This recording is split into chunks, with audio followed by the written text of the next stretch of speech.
히브리서 2장 7절부터 13절까지를 같이 읽겠습니다.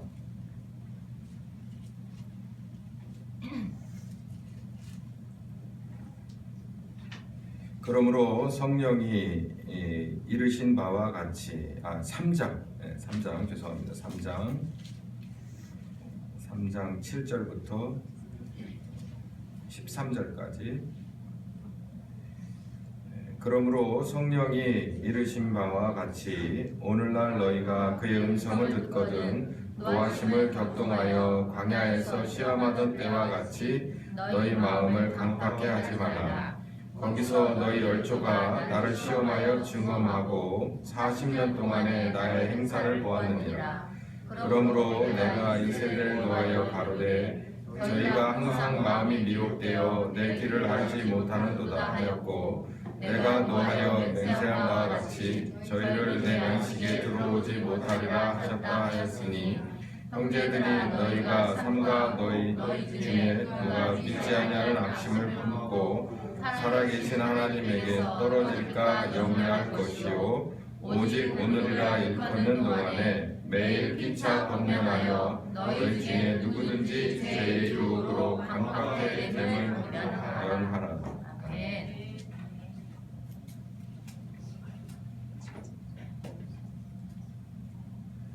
히브리서 1장 1절부터 3절까지 히브리서 저자는 우리에게 이러한 내용을 기쁨해 줍니다.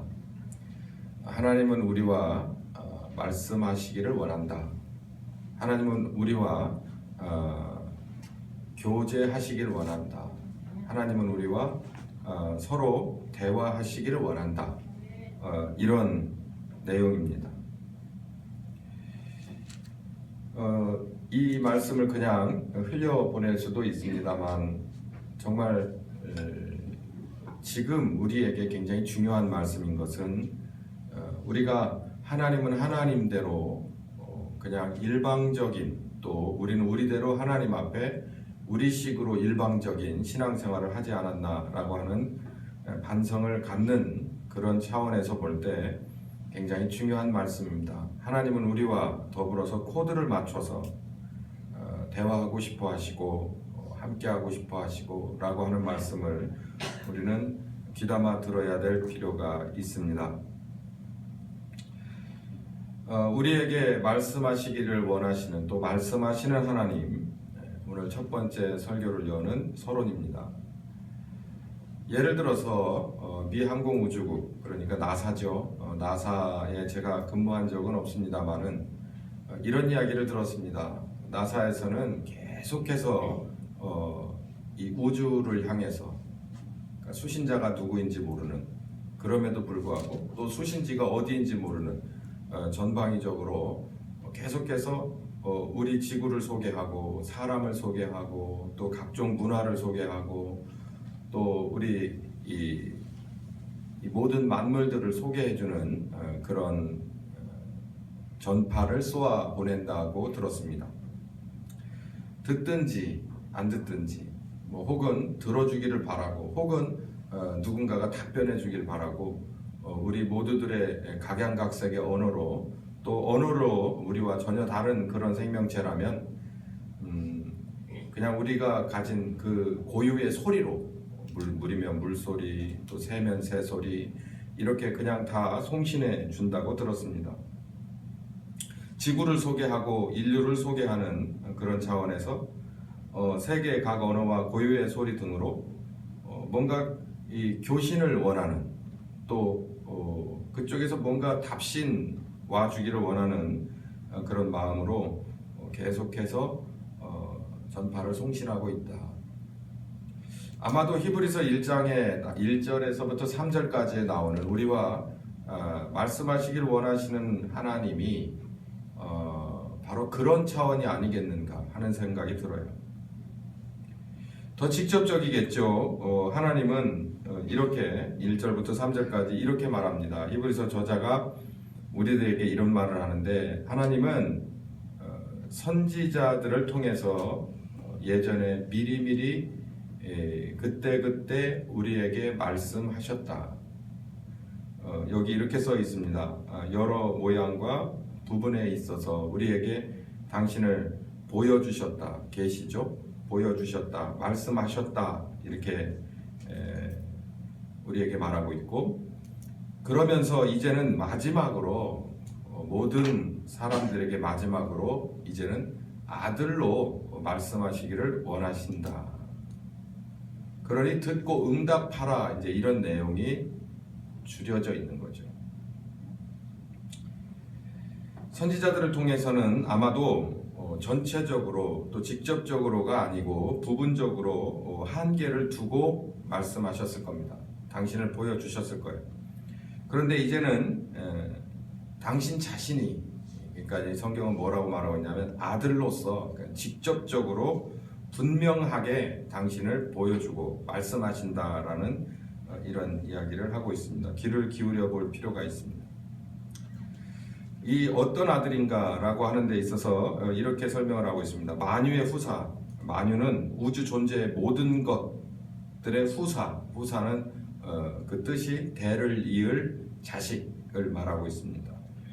그러니까 우리에게 보내주신 이 성경에서 말하는 이 아들은 예수를 말하는데, 이 예수님은 초라하기 이를 데 없는, 예수님을 생각할 때 여러분 어떤 생각 드세요? 저는 예수님 하면 생각나는 게 그 예수님을 드라마한 그 이렇게 그 극으로 만든 그 영화나 이런 걸 보면 항상 남루한 모습에 많은 사람들인데 민초들과 함께 하신 그 예수님이 생각나고, 그리고 온몸이 멍투성이 피투성이가 돼서 십자가를 지신 예수님이 생각이 나요. 그 예수님이 만유의 후사라는 거예요. 이게 받아들여지냐는 거죠. 믿어지냐. 참 언뜻 코드가 맞지 않는 얘기죠. 이분을, 그러니까 히브리서를 쓴 저자도 그때 당시 예수님 하면 기억 남는 게 다 그런 것만 남았을 사람들에게 그렇게 말하는 거예요. 그분이 바로 하나님이 정하신 아들, 그러니까 만유의 후사다. 그걸 어떻게 받아들여요? 저를 통해서 이 세상은 창조되었고, 그분이 세상을 창조했다고? 나사렛 예수가? 이렇게 되는 거죠. 하나님의 영광의 광채다. 영광의 광채는 그만두고 세상의 그림자의 어두움이다. 아마 이렇게 볼 수도 있겠죠. 본체 형상이다. 동의할 수 없음. 만물을 붙드시고 죄를 정결케 한다. 그냥 하루하루 살기 급급하고 주변 사람들 다독이기 급급하다. 결국은 정치적인 희생양으로 십자가에 죽은 거 아니에요. 제 의구심이 아니라 아마 여러분도 그렇게 생각하실 수 있습니다. 저와 같은 이런 의문을 잠재우기 위해서 히브리서 저자는 1장과 2장에 걸쳐서 그렇지 않다라는 얘기를 계속해서 변증하고 있죠. 너희들이 생각하는 하나님의 광채와 본체 형상이 아마 천사 정도 되지 않겠냐.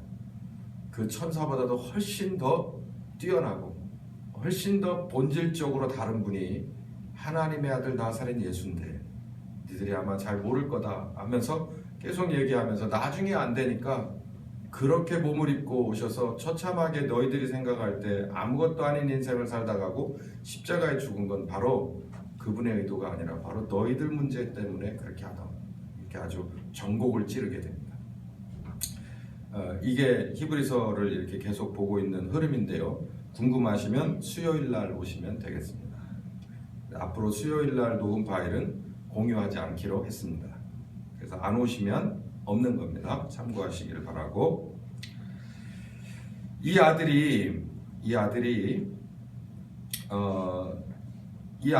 바로 우리를 하나님을 계시하셔서 우리와 얘기하고 싶은, 말씀하시고 싶은 그 아들이다라는 것을 설명하고 있어요. 그러니까 여기 이 말씀을 들으면 우리는 뭘 알아야 되냐면 하나님은 우리와 지금도 서로 의사소통을 하고 싶다. 더 나아가서 하나님은 우리에게 주권자가 되고 싶다. 여기에 큰 동기부여를 하나도 안 받으시는 것 같아서 제가 더 깜짝 놀라는데, 하나님이 우리와 대화하고 싶다, 우리 삶에 개입하고 싶다, 또 이끌어가고 싶다는데 여러분은 안 놀라십니까? 왜 이렇게 지극히 담담할 수가 있지. 속으로 놀래겠지. 왜냐? 내가 그렇지 않다면 오늘 설교의 끝이 하나님이 맹세했거든. 안식에 들어오지 못할 것이다. 큰일이에요. 성경은 하나님은 그래요. 성경이 바로 하나님을 이렇게 드러내고 있지 않습니까? 하나님은 완만한 경사 같습니다. 그런데 그 완만한 경사가 그냥 평지하고 거의 비슷해요. 나의 인생 다 가도록 완만한 경사를 내게 주세요. 걸을 수 있을 만한 내 능력으로 열심히 걸어가면 충분히 지치지 않고 올 수 있을 만한 걸 요구한다는 거예요. 근데 내 인생 끝에 가서 뒤를 돌아다 보면 내가 원래 있던 건 저 바닥이고 이만큼 하나님의 주변으로 도달해 있는 나를 보게 된다는 거예요. 부지런히 열심히 그 길을 계속해서 걸어왔느냐가 관건입니다. 순종했느냐가 관건이에요. 그렇지 못했다면 오늘 설교의 결론입니다마는 안식에 들어갈 약속이 있다고 하더라도 예수께서 우리를 위하여 죽으셨다라고 하는 대명제가 선언이 있다고 하더라도 안 된다는 거예요. 제 얘기가 아니라 제가 좀 완고한 성격의 목회자라서 이 말씀을 하면서 저는 막 신나거든요. 근데 이게 제 말씀이 아니고 성경입니다. 정신 똑바로 차리지 않으면 믿는다고 하는 것 가지고 스스로를 위로하면서 나중에 가서 큰 문제 될 수 있다는 것을 우리가 알아야 돼요. 하나님은 우리와 대화하고 싶답니다. 말씀하시면 우리는 들어야 되고 우리는 그 들었으면 순종해야 하는 것으로 응답해야 서로 대화가 되는 것입니다. 제가 이 자리에서 한번 실험을 해볼까요? 아들이 둘 있습니다. 얘들아 이 앞으로 나와라. 그러면 안 나오겠습니까? 제가 부르면 안 나오겠습니까? 응답이잖아요. 순종이지 않습니까? 우리 신자들은 그래야 된다는 겁니다. 하나님이 무언가를 말하면 우리는 기꺼이 순종하는 응답으로 신자됨을 증명해야 된다는 것입니다. 이게 바로 오늘 히브리서가 우리에게 주는 중심 교훈입니다. 응답이 우리가 순종이 안 되느냐? 너 그렇게 끝까지 가면 안 돼. 안식에 들어오게 된 약속이 늘 오픈되어 있는 게 아니다. 닫혀버릴 수도 있고 여기 심지어는 맹세했습니다. 하나님이 맹세. 너 안식일 절대로 못 들어.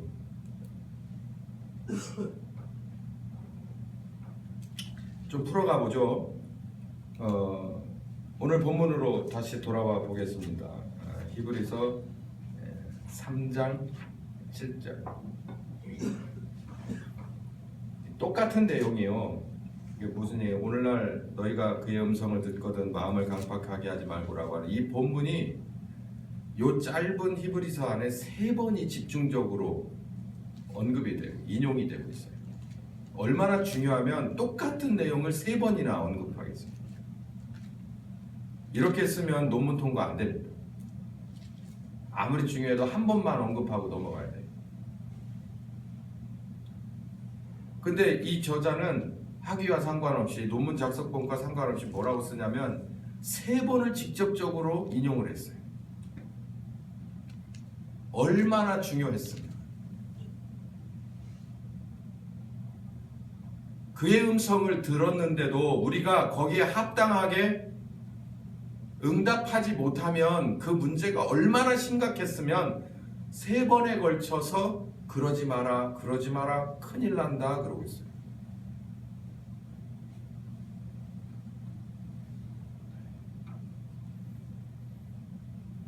하나님의 음성은 반드시 어떤 채널로 어떤 식으로든 우리에게 들려오게 되어 있습니다. 첫 번째, 예수님의 전체 삶이 하나님이 우리를 향한 우리에게 말씀하시는 말씀 그 자체입니다. 하나님이 우리에게 들을 수 있는 채널로 그 주파수로 전해준 거예요. 들을 수 있게. 또 우리가 볼 수 있는 언어로 번역해서 볼 수 있는 겁니다. 예수님의 생애 자체 전체가 처음부터 끝까지가 하나님이 우리에게 뭔가를 알려주고 싶은 그런 이야기 덩어리라고 보시면 돼요. 그래서 혹시 성경을 읽으시면서 뭔가 깜짝 놀라고 마음속에 퍽 들어오는 것이 있거든, 그게 바로 하나님의 음성인 줄 아시면 됩니다. 또 예수님에 관한 이야기를, 상담을, 설교를 들으면서 야, 이게 이런 게 있었구나 하고 깜짝 놀라시거든, 그건 하나님의 음성인 줄 아시면 돼요. 제가 아주 쉽게 설명드립니다. 돌아다니시다 아무 생각 없었는데 그냥 맛있게 뷔페에 가서 정말 맛있게 뷔페를 먹다가 갑자기 팍 예수님에 관해서 무언가가 떠오르고 그 말씀이 혹시 이거 아닐까? 라고 하거든, 그게 하나님의 음성인 줄 아십시오. 문제는 그 음성을 듣거든입니다. 듣고 난 뒤에 내가 문제인 거예요. 요한복음 7장 16절부터 18절에는 이런 말씀을 예수님이 하셨죠. 요한복음에만 독특하게 들어있는 그 요한의 글쓰기의 그 한 맥락인데, 예수님을 설명할 때 뭐라고 말했냐면, 예수님은 이 세상에 와서 사는 그 자체가 공무수행이라고 말하고 있어요. 하나님이 원하는 대로, 그 시나리오대로, 그 계획적으로 사는 자기라는 거예요. 자기가 원해서 이런 식으로 저런 식으로 말씀하고 행동하고 누구를 만나고 하는 게 아니라는 거예요. 하나님이 원하는 대로의 그런, 어떻게 나쁘게 말하면 꼭두각시의 삶을 사는 게 우리 용어로 내 팔자다, 보내심을 받은 이유다, 이 얘기죠. 똑같이 요한복음 17장 4절에 예수님이 직접 이렇게 마지막 기도를 올렸습니다. 아버지, 보내신 대로, 원하시는 대로 당신의 말씀을 다 전해주고 그렇게 살아냈습니다. 앞뒤가 맞지 않습니까? 그러니 예수님이 우리에게 전해주시는, 지금까지도 각종 교훈과 기적과 표적과 십자가의 죽으심 그리고 부활, 이 모두는 히브리서 1장 1절부터 3절까지에 의해서 우리에게 말씀하시고자 하는, 아들을 통해서 하시고자 하는 하나님의 말씀이다.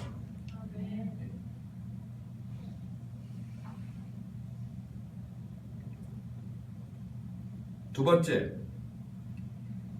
예수께서는 우리에게 언제나 좁은 문과 십자가 신앙을 요구합니다.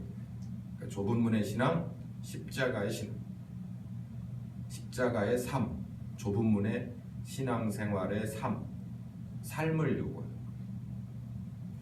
마태복음 7장 13절부터 14절까지 좁은 문과 좁은 길을 말합니다. 찾고자 하는 사람도 적고 가고자 하는 사람도 아주 적은 그 길을 너는 찾아서 가야 할 것이다 라고 해요. 예수님이 직접 말씀하셨습니다. 이건 아주 알아듣기 쉬운 상징적인 비유인데, 넓고 좁은 건 뭐 정말 쉬운 얘기입니다. 좁은 길로만 찾아다니는 거, 이런 얘기가 있잖아요. 군자는 대로행이라고, 큰 길로만 다닌다. 큰 길로 다니는 게 명분도 쓰고 빨리 가고 편하기 때문이죠. 그러니까 될 수 있으면 내비도 고속도로를 위주로 알려줍니다. 내가 원하든 원하지 않든. 그게 상식이라는 얘기지. 신앙생활도 마찬가지예요. 예수님을, 또 십자가를 사순절, 작년에도 사순절, 올해도 사순절. 도대체 사순절을 언제까지 사순절기를 지켜야 할지 모르지만 전 마음에 답답함이 있어서 여러분께 말씀드립니다. 사순절은 우리 삶에 있어서 전체가 사순절기 기간이어야 돼요. 우리가 이슬람권 사람처럼 무슨 라마단을 지키는 겁니까? 그때만 사순절을 얘기합니까? 예수님의 십자가는 나에게 있어서 딱 40일간입니까? 아니, 예수님은 뭐라고 말씀하시냐면 그 넓은 길 가지 말라는 거야. 한 40일 정도만 새벽 예배 오고 특별히 헌금하고 휴대폰 좀 멀리하고 만나고 싶은 저녁 약속 좀 뒤로 미루고 이런 식의 신앙생활을 해달라고 하지 않았어요. 너희는 이곳에 살면서 내가 너희에게 손수 보여준 것처럼 좁은 문을 찾고 좁은 길로 걸어가다오 그랬습니다. 우리 믿음의 선배들은 그렇게 걸어갔습니다. 뭐가 옆에 있음에도 불구하고 넓은 문이 있고 넓은 길이 있으면 예수님의 십자가를 놓고 얼마든지 두 가지 해석이 가능합니다. 나를 위해서 죽으신 십자가, 그러니 이 십자가는 나에게 실질적인 도움이 있어야만 해. 왜냐하면 나를 위해서 지셨다고 했잖아. 아니, 왜 이렇게는 생각 안 하십니까? 나를 위해서 지신 십자가, 이제는 나도 그 누군가를 위해서 져야만 하는 거 아니냐라고 하는 의구심은 안 드는 겁니까? 왜 자꾸 편한 쪽으로만 보시는지요?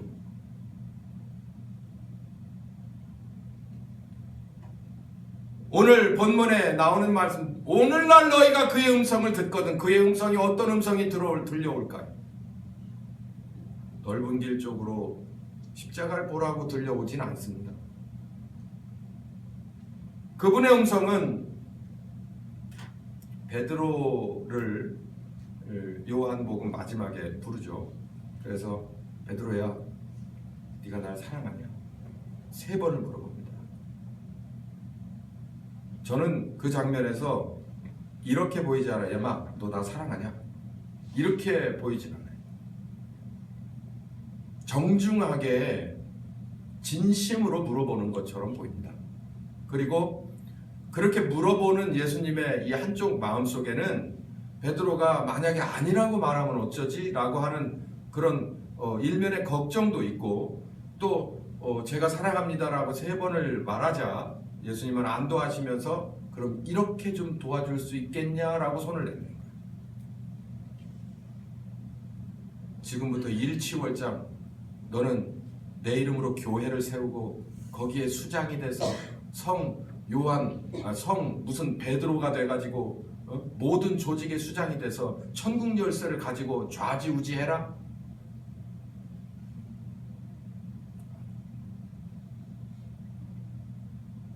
어찌하든지 너는 내 양을 먹여줄 수 있겠냐? 돌봐줄 수 있겠냐? 지켜줄 수 있겠냐?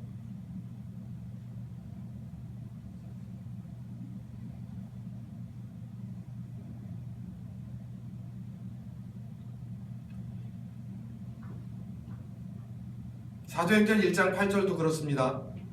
성령이 너희에게면 권능을 받고, 권능 엄청 좋아하죠? 권능 저도 좋아합니다. 근데 그 권능이 이런 권능입니까? 모세가 지팡이를 들자 홍해가 이리저리 갈라졌다.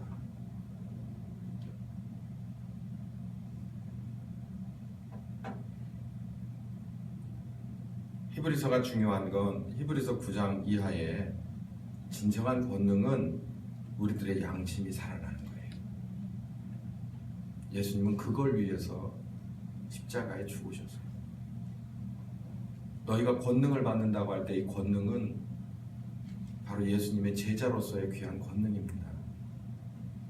그들과 함께 먹고 그들과 함께 마시고 그들과 함께 공동체를 이루며 귀한 성령님의 말씀을 그들과 함께 나누고 그 말씀 안에서 씨름하면서 우리들의 양심이 바뀌어가는 그 모습을 같이 보아주는 것.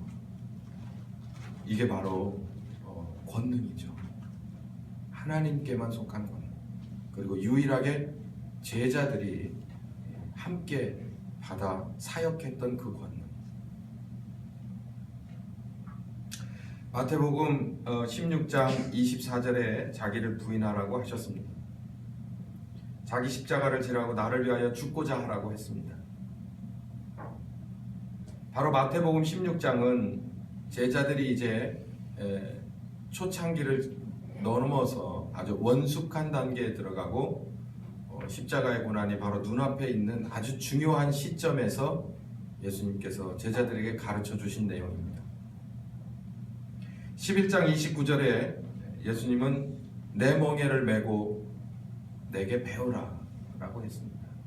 예수님에게 배울 게 뭐가 있습니까? 십자가 지신 예수님이죠. 오늘날 그의 음성을 듣거든. 그 예수님이 와서 우리에게 음성을 들려주신다면 오늘도 이 소리를 합니다.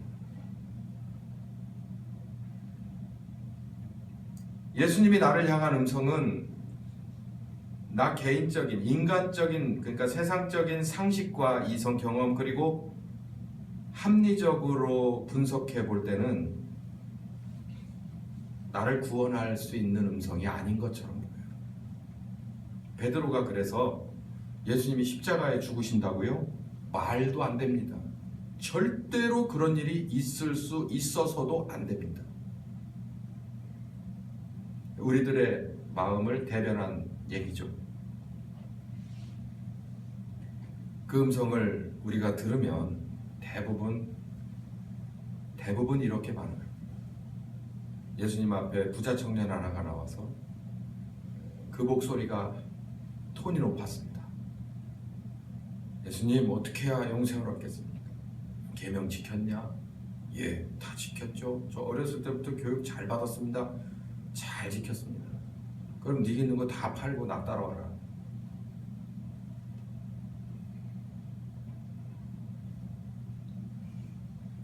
아니 저기 이리 와봐 청년 하기 전에 부를까봐 슬금슬금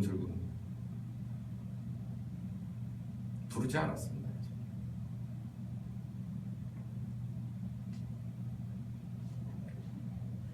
혹시 우리도 너 나하고 같이 십자가 지는 거 좀 배워볼래?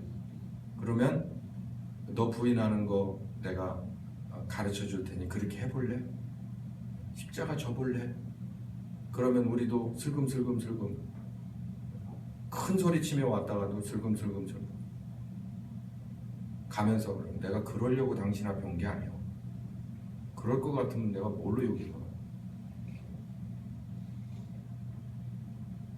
다시 본문으로 돌아가서 오늘날 너희가 그의 음성을 듣거든. 뭐 별다른 음성이 오는 게 아니라 오늘도 너를 부인하고 네 십자가를 지라고, 좁은 길로 들어가라고, 좁은 문을 찾아 헤매라고.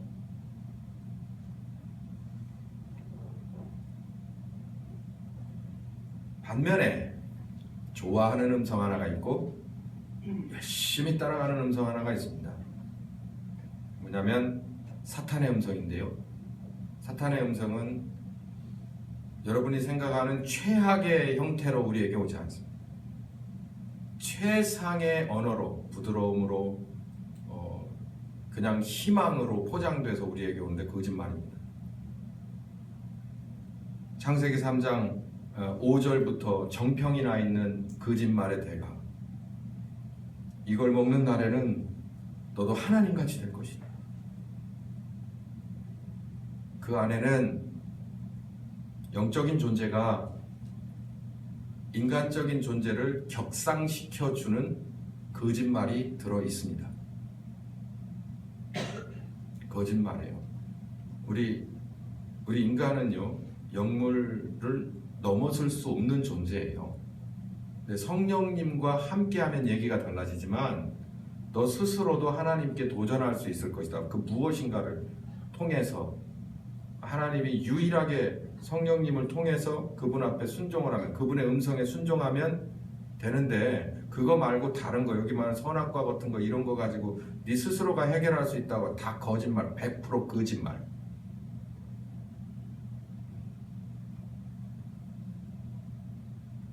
이런 차원에서의 인본주의는 다 100% 거짓말. 이게 진리입니다. 오히려 이게 빠릅니다. 하나님, 저는 하나님 안에 메인 존재입니다. 하나님 저와 함께, 그러나 하나님 저와 함께 해주시고 능력 주시면 근데 얘기 달라집니다. 하나님이 원하는 만큼 저는 동행할 자신이 있고 준비가 되어 있습니다. 차라리 그렇게 하십시오. 그게 올바른 방법입니다.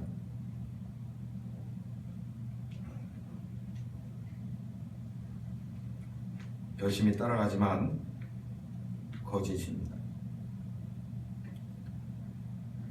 오늘날 너희가 그의 음성을 듣거든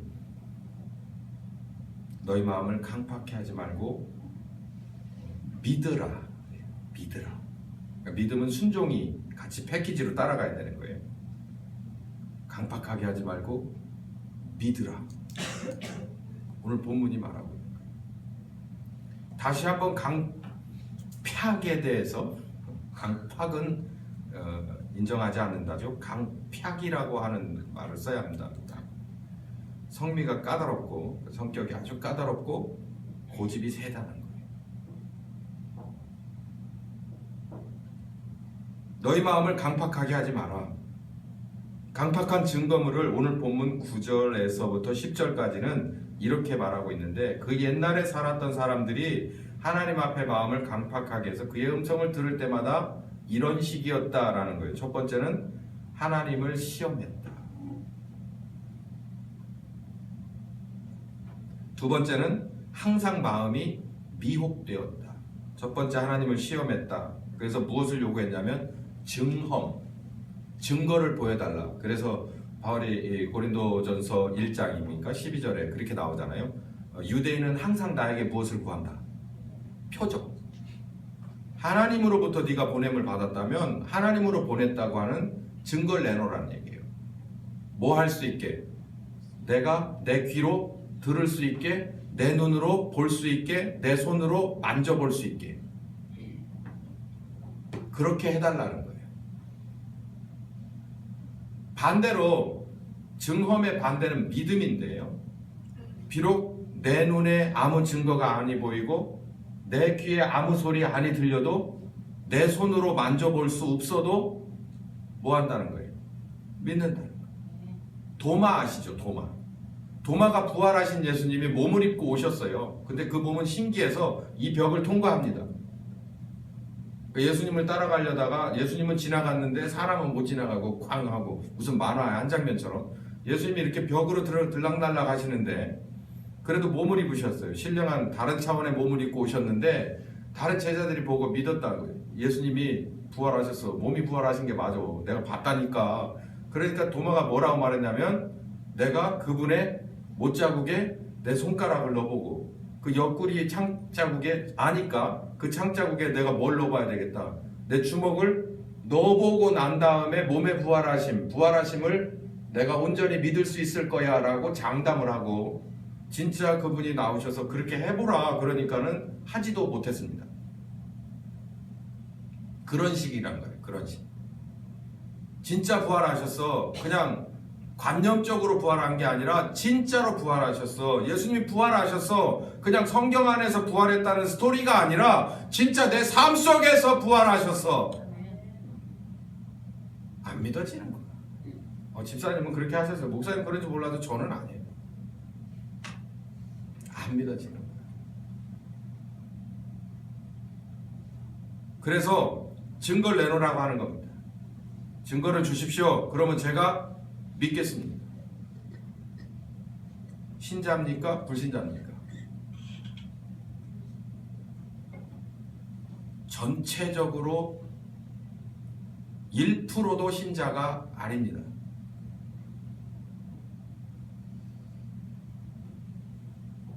두 번째, 항상 마음이 미혹된다는 거예요.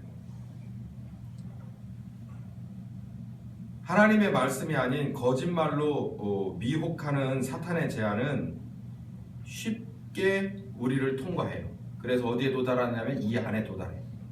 그런데 하나님을 마음에 두는 건 싫어해요. 로마서 1장에 사람의 죄가 두 가지가 있는데 그 두 번째 죄가 뭐냐면 하나님을 마음에 두기를 싫어하는 죄예요. 하나님을 마음에 두기 싫어하는 건 하나님의 말씀이 이렇다라고 얘기하면 그 그걸 본능적으로 밀어내는 거예요. 그 말씀이 여기 와 있으면 거추장스럽거든요.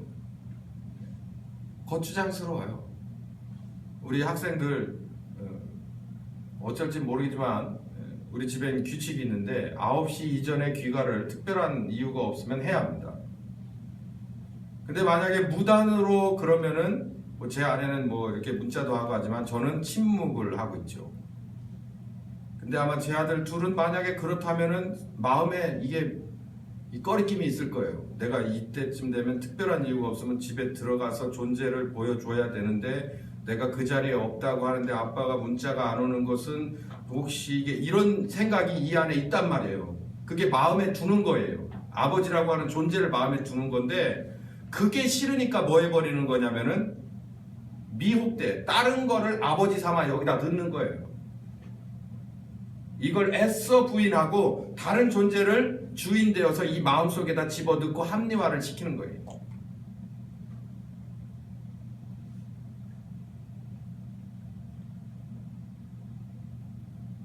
이런 강팍함은 하나님의 맹세를 부릅니다. 하나님이 노하셔서 맹세를 부르시는 거예요. 뭐라고 하냐면 11절에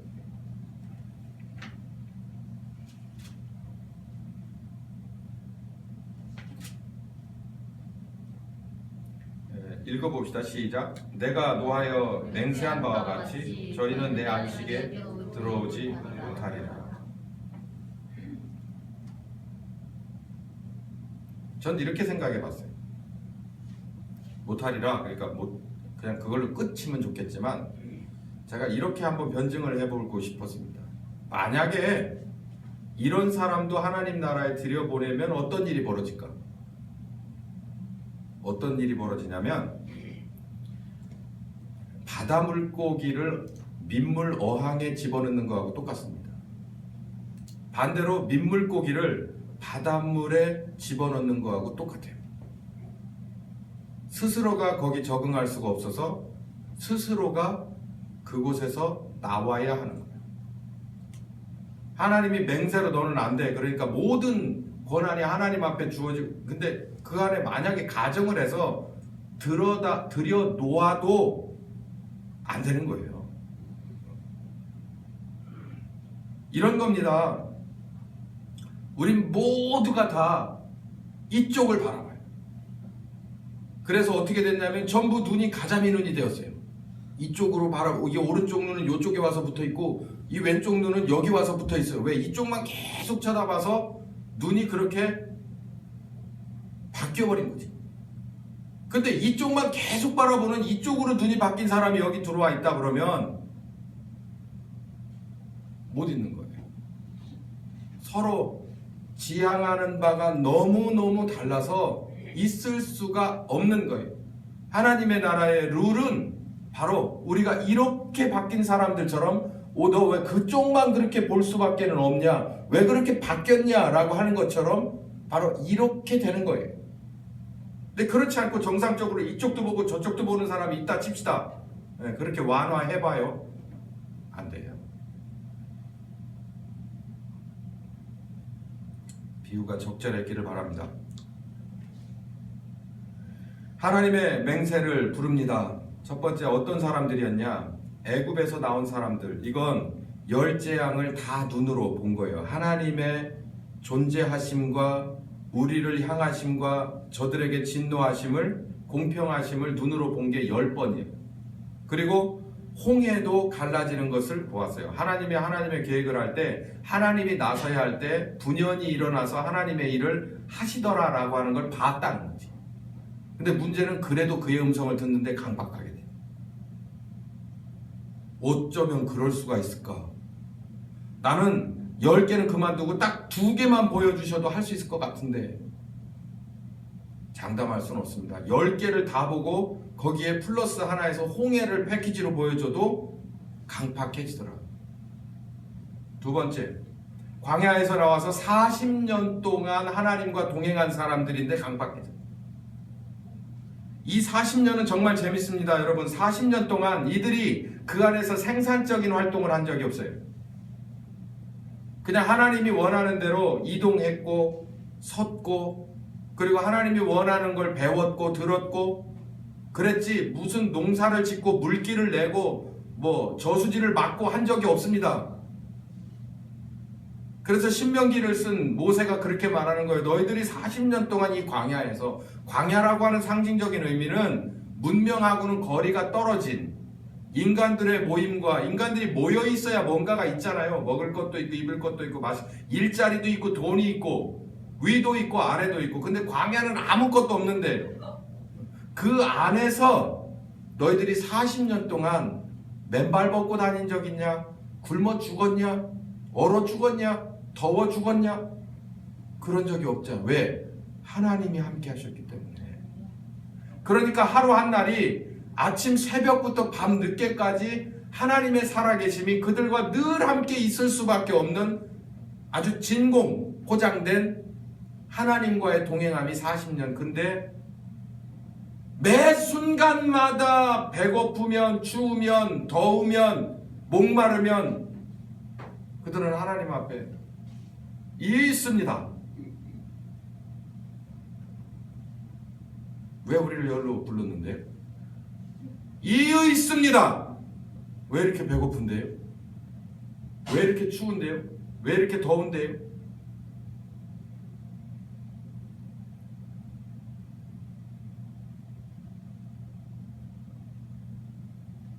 말씀을 요약하면 하나님은 우리에게 마지막이 중요합니다, 여러분. 마지막으로 예수님을 통해서 우리에게 가르쳐 주고 싶고 보여주고 싶은 게 있어요.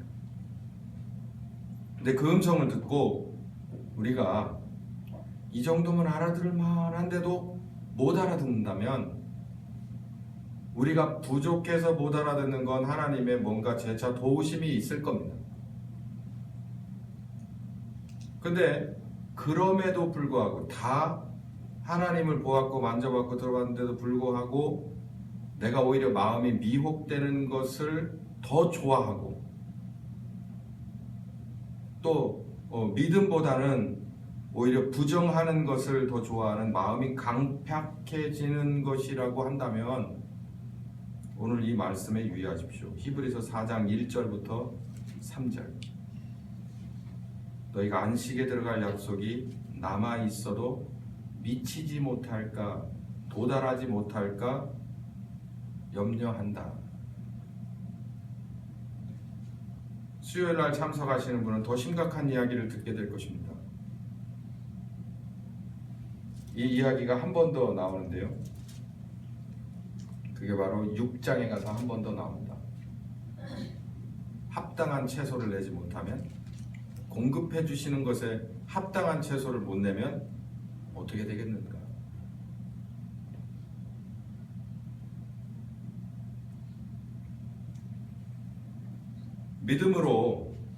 믿음으로 화합하지 않기 때문입니다. 히브리서 4장 1절부터 3절. 주의 음성을 거절하는 것입니다. 그러면 안식에 들어갈 수 없습니다. 이건 하나님의 텃세가 아니고 공평하십니다.